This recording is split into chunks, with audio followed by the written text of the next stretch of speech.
The Isle of Wight is situated just off the south coast of mainland Britain. For hundreds of years, it has served millions of Brits as one of the UK's top holiday spots. But it also has a huge part to play in some of the world's greatest achievements. We all know about Queen Victoria's favourite holiday retreat at Osborne House. But what many people don't know is that the island has been an inspiration to many pioneering people too. The inventor of the hovercraft, Sir Christopher Cockerell, lived and developed the hovercraft in East Cowes. And over at the Needles Battery during the 1950s and 60s, the site was used for testing various rockets for both Cold War and satellite use. During Victorian times, the island was the place to visit, attracting several distinguished writers from Tennyson to Thackeray. But perhaps one of its most famous was Charles Dickens. He visited the island alone in July of 1849, staying at Shanklin, but was then introduced to Winterbourne over in Bonchurch. He was so enchanted with the place, he wrote a letter to his wife in London saying, "I think it is the prettiest place I ever saw in my life, either at home or abroad." And as a result, it became the family home for the rest of that summer. With 2024 marking the 175th anniversary of that stay, there's much to explore for Dickens lovers seeking to follow in his footsteps. His great-great-grandson, artist Ian Dickens, now lives on the island. He finds inspiration in his surroundings for his own range of greeting cards, which he designs and draws himself. The island's so enchanting. I think it's the same reason it's always been, the pace of life. It's so chilled compared to the mainland and bigger cities. I think Charles Dickens had a love affair with the sea. His father worked for the Royal Navy in the Pay Office. He was born in Portsmouth, a seaside town, grew up in Chatham, seaside town. Dickens was here certainly twice. He was here in 1837 with his wife. They just had their first child, Charlie. So he came here for a 2-week holiday in September of that year. He stayed at a hotel in Allen Bay and then a second week at a hotel in Ventnor, which is now the Royal. So they clearly enjoyed their time here. And then in 1849, they had 8 children by that stage, including my great-grandfather, who was 6 months old when they came here. They had 10 children in total. But at the same time, he was writing, so he was juggling so many sort of balls in the air because he was trying to produce the first episodes of David Copperfield. He loved to walk, so every morning he'd clamber to the top of St Boniface Down, which is not for the faint-hearted. He'd go for a sea swim and then take a shower under a waterfall on Bonchurch Beach. He'd write in the morning, and then in the afternoon, huge game of rounders on the beach. And he met lots of locals, and they all got on famously. So the dinner parties in that house must have been something to behold.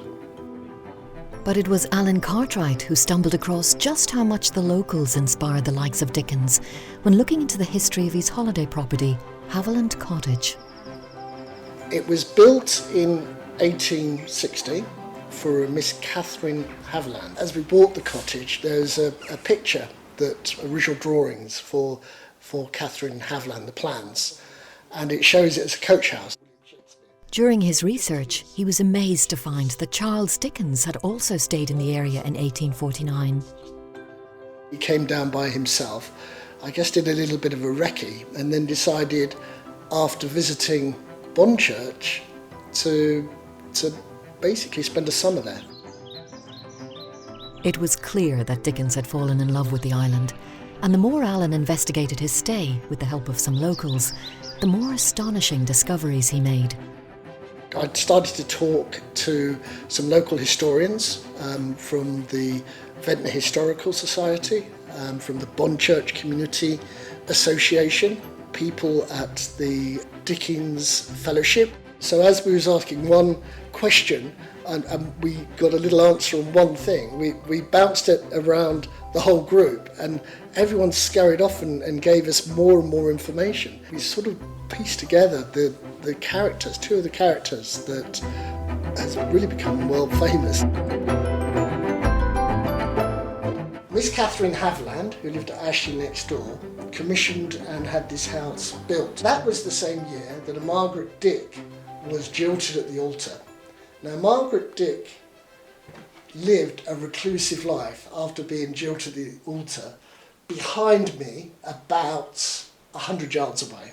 The Reverend that was going to marry Margaret Dick was the Reverend James White, who was a very close friend of Charles Dickens. In fact, he rented him Winterbourne 11 years earlier in 1849. And during that summer, two of Charles Dickens' daughters stayed with the Reverend White for many weeks, as their childhood friend was actually very, very ill. So we have the combination of Charles Dickens' daughters being here when Margaret Dick was jilted. She went and lived 100 yards behind me, and the immediate neighbour was Catherine Havilland. We're absolutely convinced that Miss Haversham was based on a lady called Margaret Dick, but named after our Catherine Havilland of Havilland Cottage.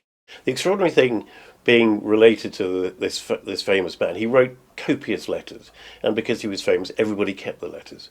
And every year, people go through those letters and research the content of those letters and find a new facet of Dickens that people weren't aware of. The second character is the most lovable character from David Copperfield, which is Mr. Dick. David Copperfield was actually based on a real friend of his called Charles Dick, who used to go regularly walking with up St Boniface Down, which is the highest point on the Isle of Wight. And he dined at their house, which is now called Peacock Vane, then was called Uppermount, dined with the whole family. One of the sisters of the family was Margaret Dick. My research revealed that in true life they were brother and sister, even though the novels are written 10 years apart. David Copperfield was written in 1849 when Dickens spent the summer on the island, very close to Havilland Cottage, and The Great Expectations was written in 1860, so 10 years later. Alan felt the island's historic connection with Dickens shouldn't go unnoticed, so set up a series of tours where you can literally walk in the footsteps of Dickens and see where those characters originated. My connection with Dickens is really the discovery of these two characters and helping to bring them to life in today's age. Part of my research, I found this wonderful local historian called Sue Lowday, who's absolutely brilliant, knows everything, not just Dickens, but everything about the village, and what she has volunteered to do for groups of people if they want a guided tour, to bring it alive, not just in Dickens' way, but in a real way, and all the other history of the village. And it seems that spending time here at Winterbourne paid off for Dickens. Dickens had spent a week in Broadstairs finishing chapter 12 of David Copperfield. However, he had writer's block and he needed a new start. The plan was to spend several months in Bonchurch from mid-July, where he wrote chapters 13 to 15 of his great novel. He was an inveterate walker, Dickens, and all the time he was walking, he's thinking, he's constructing his plots, constructing his characters. But also, as you move around the island, you bump into all sorts of characters. Someone else who came to stay in Bonchurch at the same time as Dickens' visit was the man who illustrated A Christmas Carol and who became known as the man who drew Christmas, illustrator John Leach. He stayed with Dickens that summer of 1849. He actually stayed up the hill a little bit in a small cottage called Hillside, not quite as grand as Winterbourne.